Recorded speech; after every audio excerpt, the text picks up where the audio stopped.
Hey guys, I'm Serena. In this current season of my life, I'm recovering with physiotherapy, but I'm also trying to level up in my dental career, from things like taking courses to also sorting out my finances and getting back into a productive routine. So let's get into it.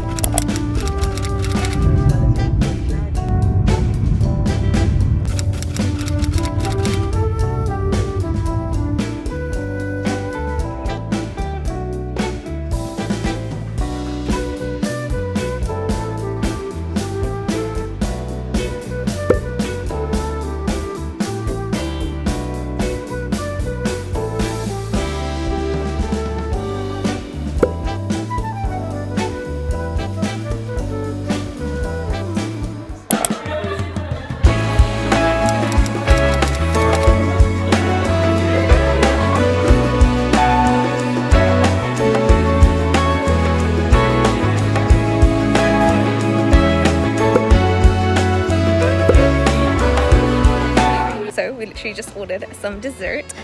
We finally got paid today, which is great. So we got some of those viral pistachio knafe cookies, and we also got some cookie croissants and like a s'mores hot chocolate. Oh my god, I'm so excited. And we did some damage at the grocery store too, so I'm so excited. Progress on the hand. It's okay. Yeah, go for it. I don't know if this one's going to be as nice as the other one. All right, let me do your haul. Start off with the baked goods. Oh, these are completely ruined. I have two of these like pistachio knafe cookies. I mind the bite marks because I've already started eating it, but this is a cookie dough croissant and that looks so freaking good. And also a pistachio cookie croissant. Oh my god, yum. We also got a s'mores hot chocolate, so let me taste test. Oh, it tastes so good, like thick hot chocolate. That's it. Some pineapple, which is literally my favorite fruit. I don't know how you say this, but I'm obsessed with it. Oh my god, 4 packets of these like little cream puff things. They taste so good. We got 6 tubs of this like Iranian faluda kind of like dessert. I don't know, my boyfriend loves them. They're really addictive. They've got like the little sev bits in it, like similar to normal faluda, but it tastes so good. We've also got Malona because I was like, I need to try this. I've never tried this before, and I saw it there, so yeah. It's like really popular in Korea. Got halal sausages and then some spicy noodles. This I find really funny. My partner one of these pizzas, and also Lay's flavored margarita Pizza Hut flavored. And then it says nutritional information score a C. That's not good. Look at that. That looks so good. Anyways, I'm gonna pop this away and then get to munching.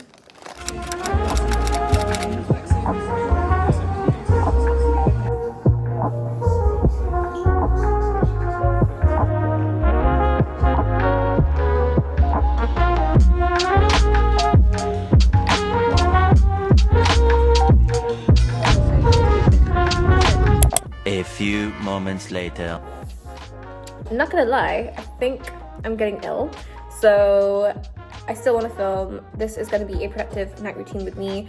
We've got a lot to do today, a lot of admin things I've been putting off, but first let's go for a walk because I need to get my steps in. I think that's probably not a good idea because there's a storm going out outside, but anyways, let's go.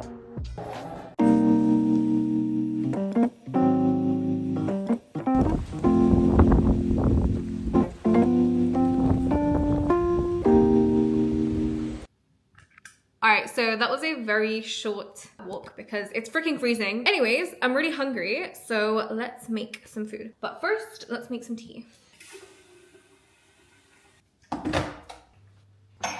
So recently, I bought myself some of these tea teas. Oh, and they're so lovely, literally. The smell is insane. Like, it's not like crazy bitter, but you can tell it's like very strong. This has been my recent obsession. It's so freaking good. They're like these like sweet potato, they're called hotdog, but personally it just tastes like a paratha that's got sweet potato in it.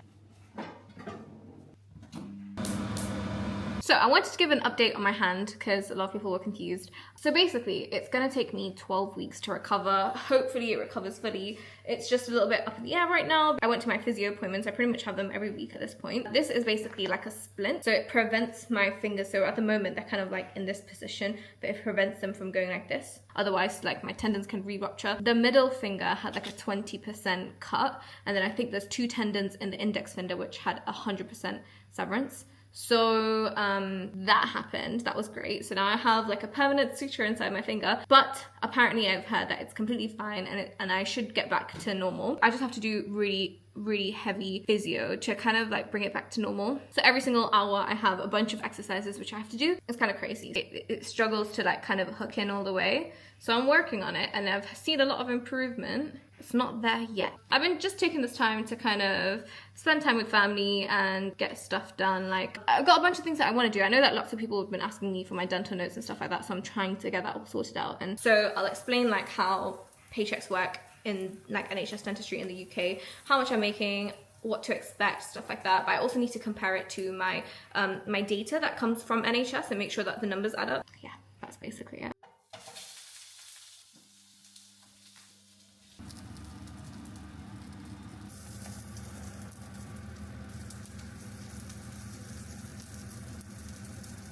I feel like I was being a little bit melodramatic with like the whole last video being, I'm gone from dentistry, but low-key, like I wasn't sure if my finger was ever gonna move again. Like I literally couldn't move this finger. It was crazy. Pain was unreal. Loads of people say that it takes literally up to a year to heal up properly, but I'm just gonna give it the time that they said. They said in 12 weeks it should be full strength, so I'm currently about 2.5 weeks out. So I've got 10 more to go. My boyfriend told me that if you crush the walnuts with the back of the knife versus like the actual like cutting edge, oh my god, it works out so much better, and it actually does.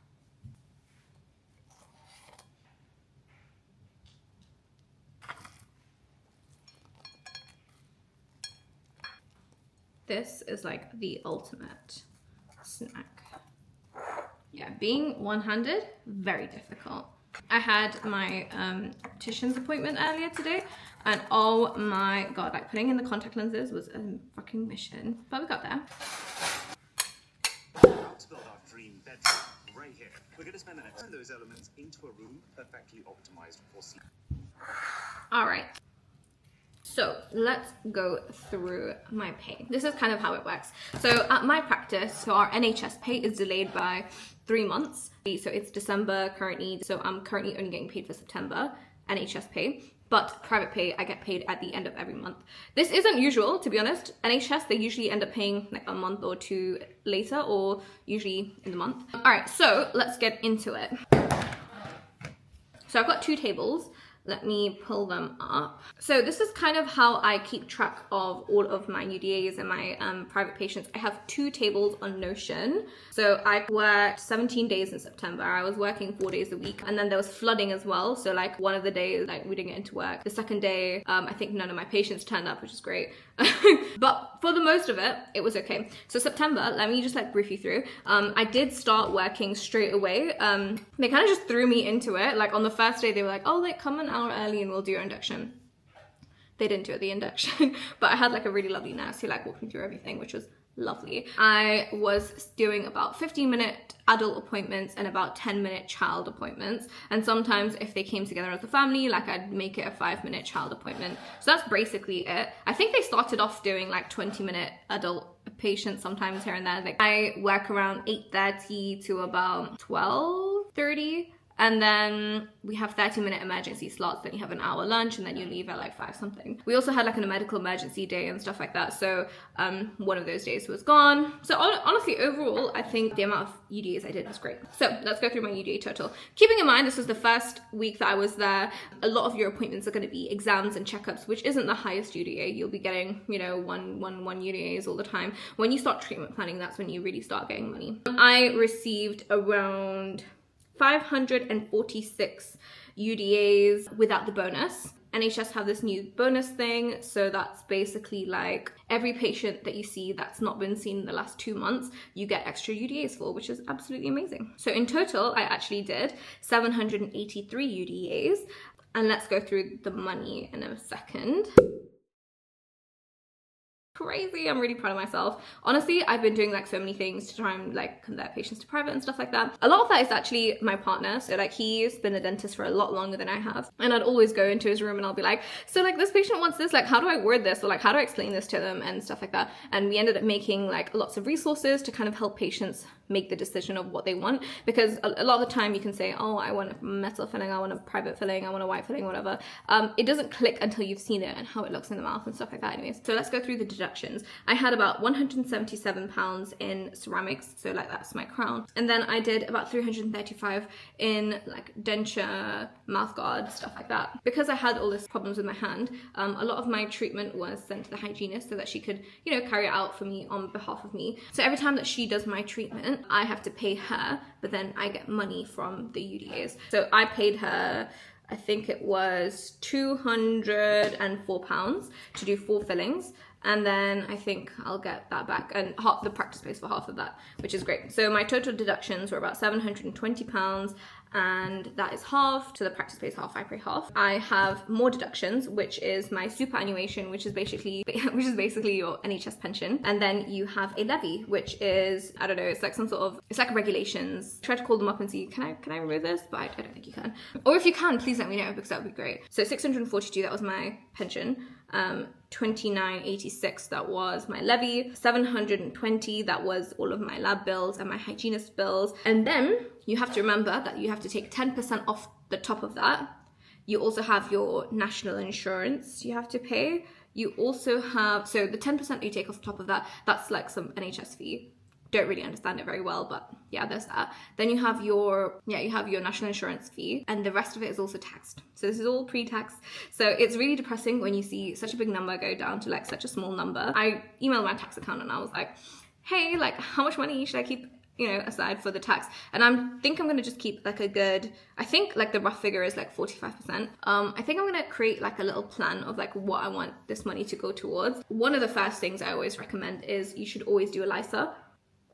So if you're in the UK, we have this amazing grant thing. It's called a LISA, which is a lifetime ISA. It basically is kind of like a government scheme to like help you buy your first house, and it's so crazy amazing. You basically get to put up to £4,000 in it every single year, and the government will give you then and there on the spot, it will give you £1,000 on top. You can't really take the money out of this until you're gonna buy a house, so that's the drawback. Because if you think about it, it's like a 20% return or something like that.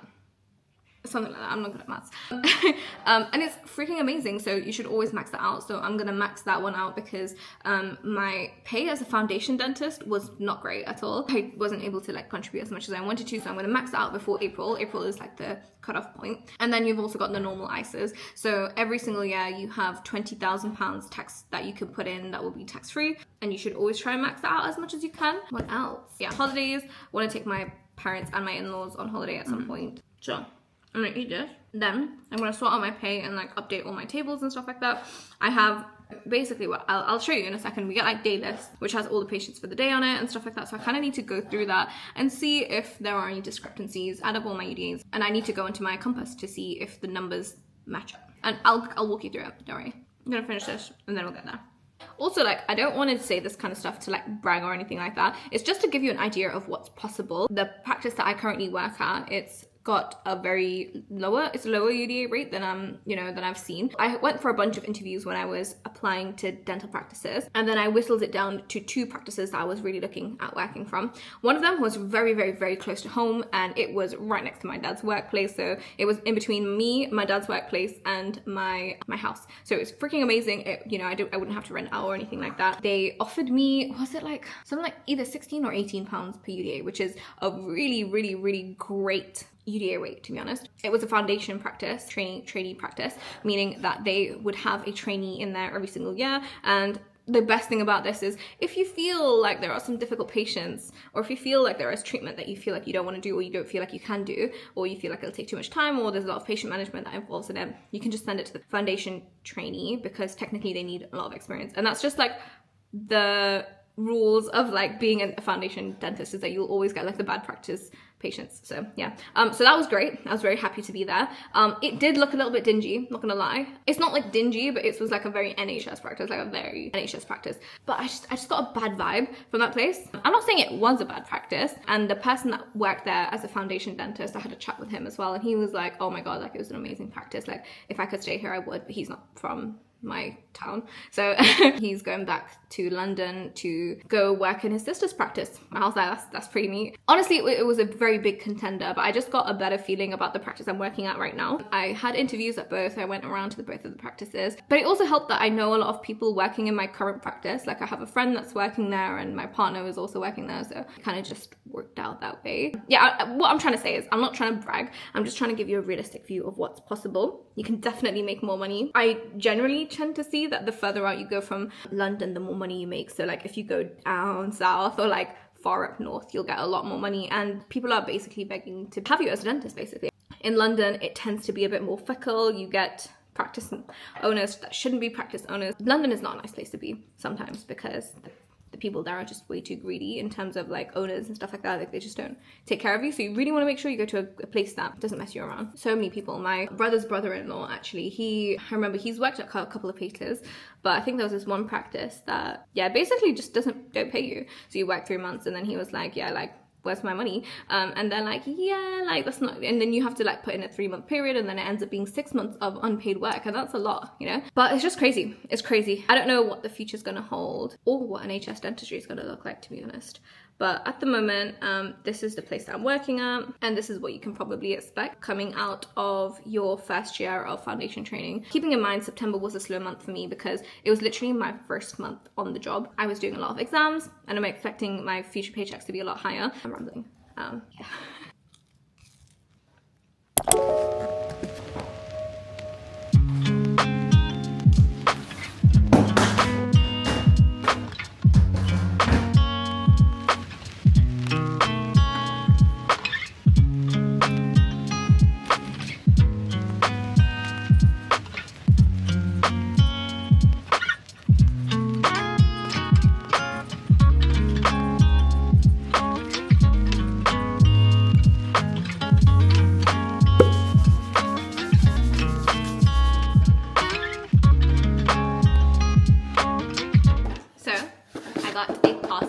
Let's open it up. This Moroccan argan oil like fragrance mist. This stuff smells so good. Let's go do my skincare.